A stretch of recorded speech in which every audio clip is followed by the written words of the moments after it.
Shalom saudara yang dikasih dalam Tuhan. Kembali lagi bersama channel ini Satu Hari Satu Firman. Dan pada hari ini kita akan kembali mengulas tentang firman-firman Allah di dalam Alkitab.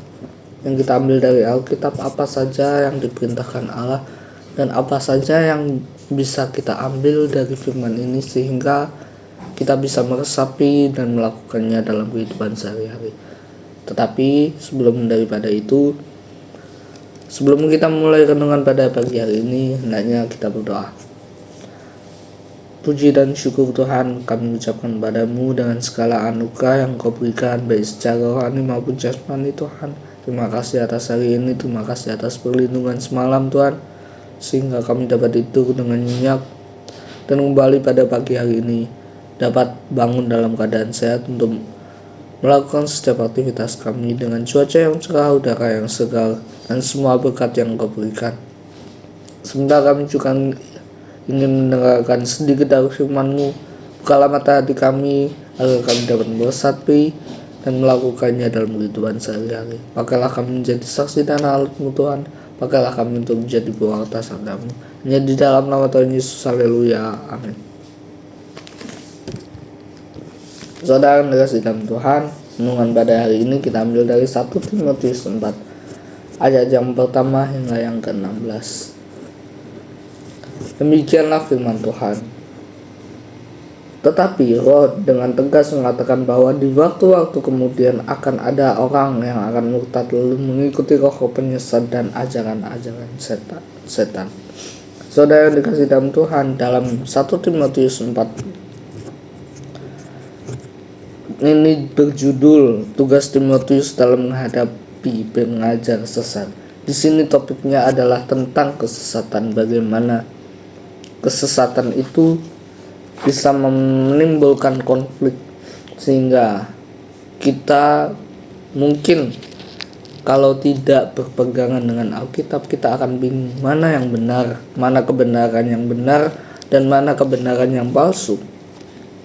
Amin. Di sini dikatakan ada orang yang akan murtad lalu mengikuti roh-roh penyesat dan ajaran setan-setan. Roh-roh penyesat dan ajaran setan-setan. Dengan kata murtad di sini tidak hanya sekedar murtad keluar dari Kristen atau berpindah kepada agama lain yang semula adalah agama Kristen. Tetapi di sini juga bisa berarti ajaran-ajaran sesat itu adalah ajaran-ajaran yang walaupun kita berada di agama Kristen, tetapi banyak ajaran yang menyimpang dari Alkitab.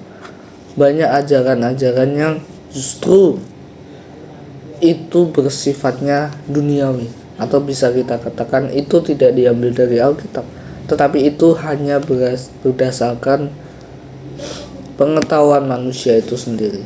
Oke, kita next ayat yang kedua.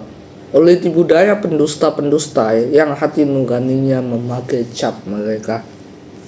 Jadi di sini ada pengajaran atau kebenaran yang sesat, yang dimana kebenaran itu telah mengutak-atik hati nurani orang yang mendengarkan kebenaran itu. Jadi di sini di ayat yang kedua dikatakan bahwa yang hati nuraninya memakai cap mereka. Jadi hati nuraninya, perasaan mereka, terutama roh mereka, pikiran mereka telah dimanifestasikan atau dipengaruhi oleh ajaran-ajaran sesat tersebut. Amin. Kita lanjut di ayat yang ketiga. Mereka itu melarang orang kawin, melarang orang makan makanan yang diciptakan Allah supaya dengan pengucapan syukur dimakan oleh orang yang percaya dan yang telah mengenal kebenaran. Karena semua yang diciptakan Allah itu baik dan suatu pun tidak ada yang haram jika diterima dengan ucapan syukur. Maksudnya di sini adalah Allah mau memberikan apa yang baik kepada kita, apa yang dimau Allah kepada kita. Jalannya Allah, waktunya Allah akan diberikan pada kita. asal kita mengucap syukur. Mengucap syukur bukan berarti hanya perkataan, tetapi mengucap syukur di sini juga melalui tindakan. Dikatakan di Yohanes 14 ayat 15, jikalau kamu mengasihi aku, kamu akan menuruti segala perintahku. Di situ juga termasuk ucapan syukur, saudara. Karena apa? Karena ketika kita juga melakukan perintah Allah, kita menyadari bahwa Allah benar-benar bersama dengan kita, dan Allah yang juga akan bertanggung jawab terhadap seluruh aspek kehidupan kita dari awal, pertengahan hingga akhir. Kalau kita bersyukur, maka kita sama saja merendahkan hati, saudara. Karena apa? Kalau kita bersyukur, kita menganggap semua itu adalah pemberian Allah. Kita itu tidak ada apa-apanya, saudara. Tetapi karena Tuhan mengasihi kita, karena Allah mengasihi kita, semuanya akan diberikan kepada kita. Amin. Dengan mengucap syukur, kita juga merendahkan hati kita, karena kita merasa bahwa kita memang tidak sepadan dengan Allah, tidak sempurna seperti Allah sempurna ada. Dengan kita mengucap syukur, dengan kita merendahkan hati, kita berserah kepada Tuhan. Apa mau Tuhan? Apa waktu Tuhan? Kapan waktunya Tuhan? Apa jawaban Tuhan? Biar Tuhan yang bekerja, saudara.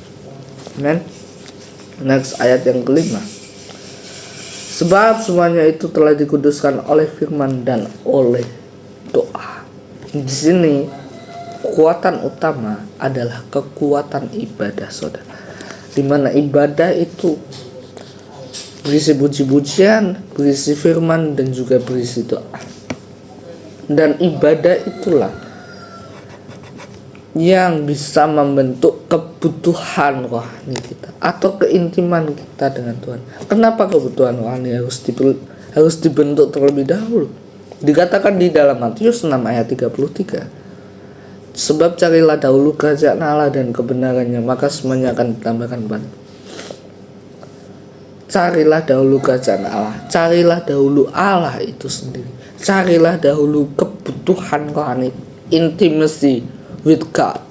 Keintiman dengan Tuhan itu kita cari dulu, sehingga ketika kita sudah mendekatkan diri dengan Tuhan, kita sudah mengutamakan kebutuhan rohani di atas kebutuhan duniawi, kita menjadi hamba-hamba Allah yang berserah. Karena apa? Kalau kita mengutamakan kebutuhan duniawi, yang ada kita sombong, tinggi hati, merasa diri kita paling mampu, paling pintar, paling segalanya, dan kita bisa saja melupakan Allah. Tetapi kalau kita mengutamakan kebutuhan rohani dengan ibadah, dengan doa, dan lain sebagainya, dengan mengasihi Allah, maka kita tidak bisa sombong, saudara, karena kita tahu kita punya pegangan yang kuat, Allah yang senantiasa menyertai kita. Amin. Kalau kita mengutamakan kebutuhan rohani, kita juga berserah kepada Allah, karena sepenuhnya kekuatan, sepenuhnya kekuasaan, sepenuhnya atas diri itu adalah wewenang Allah. Kita hanya berdoa, beribadah, dan melakukan perintah-perintah. Amin. Selebihnya Allah yang bekerja. Amin. Ayat yang ke-6. Dengan selalu mengingatkan hal-hal itu pada saudara-saudara kita, engkau akan menjadi seorang pelayan Kristus Yesus yang baik, terdidik dalam soal-soal pokok iman kita dan dalam ajaran sehat yang telah kau ikuti selama ini. Tetapi jauhilah tahayul dan dongeng-dongeng nenek tua. Latihlah dirimu beribadah. Amin. Di sini ayat yang ke-7 dikatakan jauhilah tahayul dan dongeng nenek-nenek tua. Nah, sama seperti kalau kita mau membangun keintiman dengan Tuhan, mau beribadah, tetapi kita masih terbelenggu sama aturan-aturan duniawi, sama tradisi-tradisi adat istiadat, kita tidak bisa bebas beribadah, saudara. Karena apa? Kalau kita beribadah tetapi kita menggunakan peraturan duniawi, bukan peraturan Allah yang berasal dari Alkitab, maka itu jatuhnya kita mengikuti keinginan diri kita sendiri dan bukan keinginan Allah itu. Banyak di luar sana yang masih dalam tanda kutip beribadah kepada Allah, tetapi masih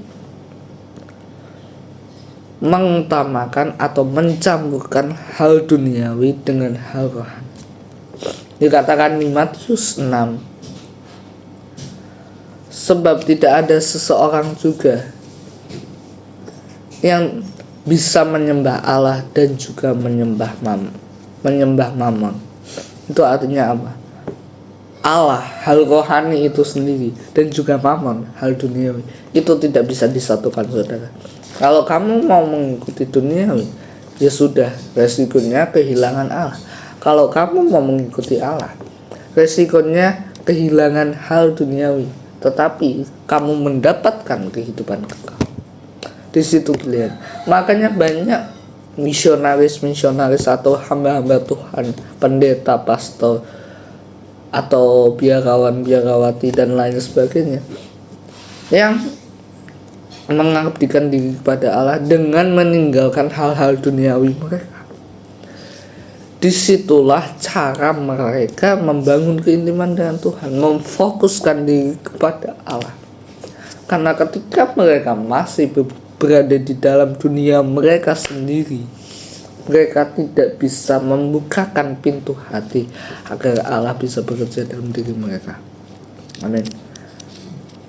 Ini juga termasuk ayat sampingan atau ayat pendukung tentang perutusan. Kalau kita mau diutus, mau dipakai Allah, mau dibentuk sama Tuhan, kita harus keluar dari dunia kita sendiri. Karena ingat saudara, dunia sama roh itu tidak bisa disatukan. Yesus dengan setan tidak bisa disatukan. Surga dengan dunia tidak bisa disatukan. Hukum Taurat dengan hukum kasih tidak bisa disatukan. Kita hidup dalam perjanjian baru, saudara. Jadi kita semestinya bisa merasa bebas karena Tuhan yang selamatkan kita, karena Tuhan yang berkorban dan menyelamatkan kita dari maut. Sebaliknya, kalau kita masih mengikuti perjanjian lama, masih mengikuti adat istiadat, dan masih mencampurkan aturan-aturan lama ke dalam peribadahan kita tidak bisa bebas membangun keintiman dengan Tuhan. Maksudnya bebas di sini artinya kita tidak bisa mengekspresikan dengan bebas apa yang kita rasakan, apa yang mau kita ucapkan pada Allah. Karena kita sudah terbelenggu, ibadah kita sudah terfokuskan sama aturan-aturan yang ada di dunia. Itu yang Allah tidak mau. Karena apa? Kalau kita mau beribadah, fokuskan diri sama Allah. Apa yang Tuhan mau? Peribadahan yang seperti apa yang Tuhan inginkan, bukan yang tradisi-tradisi kita inginkan. Amin. Di ayat yang ke-8, di sini sangat bermanfaat ayat ini. Latihan badani terbatas gunanya, tetapi ibadah itu berguna dalam segala hal, karena mengandung janji baik untuk hidup ini maupun untuk hidup yang akan datang. Amin. Ini sama ya, Matius 6 ayat 33, carilah dahulu kerajaan Allah. Kalau kita mengutamakan kebutuhan rohani, mengutamakan latihan rohani, di situ kita mendapatkan dua jalur, saudara. Yang pertama, Allah akan membela kita di dalam dunia ini. Siapa saja dikatakan di dalam Mazmur, Allah yang membela aku, apa yang dapat dilakukan manusia terhadap aku? Dikatakan juga dari Yesus sendiri, jangan takut kepada pembunuh tubuh, tetapi takutlah kepada pembunuh jiwa dan roh. Kalau kita sudah mengutamakan Allah dalam kehidupan dunia ini, kita sudah mengutamakan kebutuhan Tuhan, maka Allah jugalah yang akan berperang bersama kita. Istilahnya Allah yang akan membela kita dalam segala kebutuhan yang ada di dunia ini. Itu yang pertama. Yang kedua, jalur udara. Bisa dikatakan jalur udara ini sudah pasti, saudara. Karena apa? Kalau kita sudah mengutamakan Allah sejak kita dari dunia ini, kita sudah bertobat, kita sudah mengasihi Allah, kita sudah melakukan perintah Allah, kita sudah memberitakan Injil. Ibadah ini juga mengandung janji akan kehidupan kekal. Kita sudah punya tiket untuk masuk kerajaan surga. Karena apa?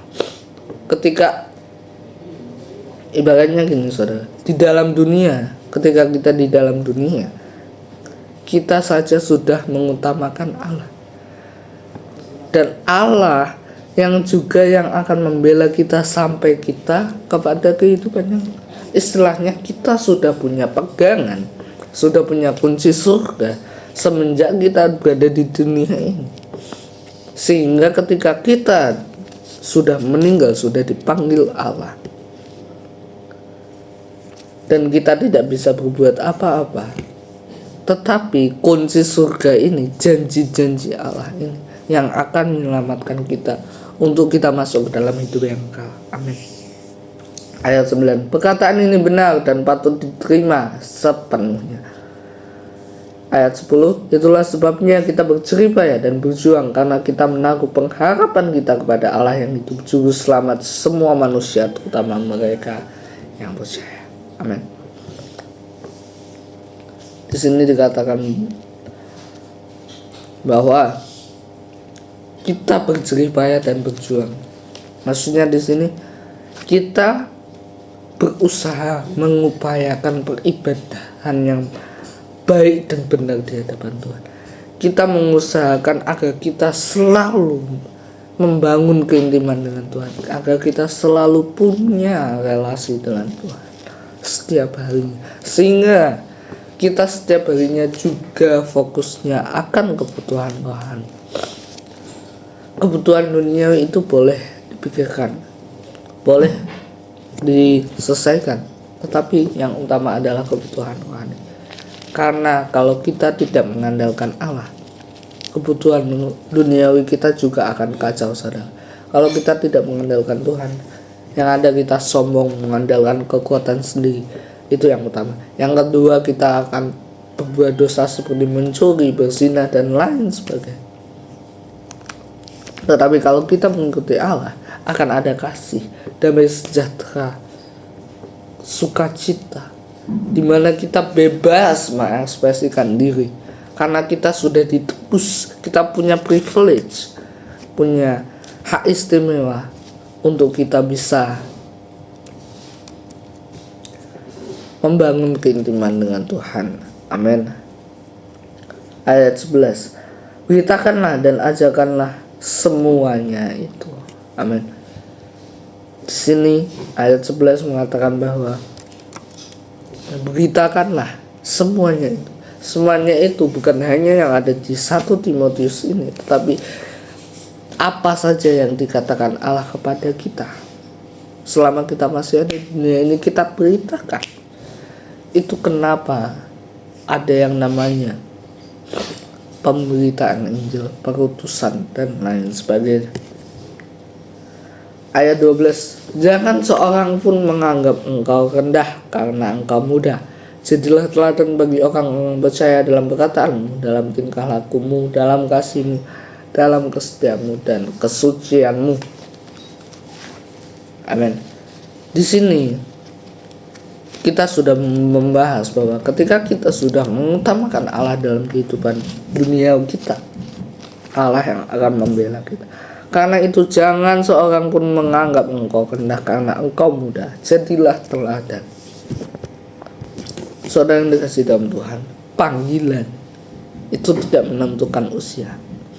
Apa yang dikatakan Allah itu tidak bisa dinalar oleh pikiran-pikiran dunia.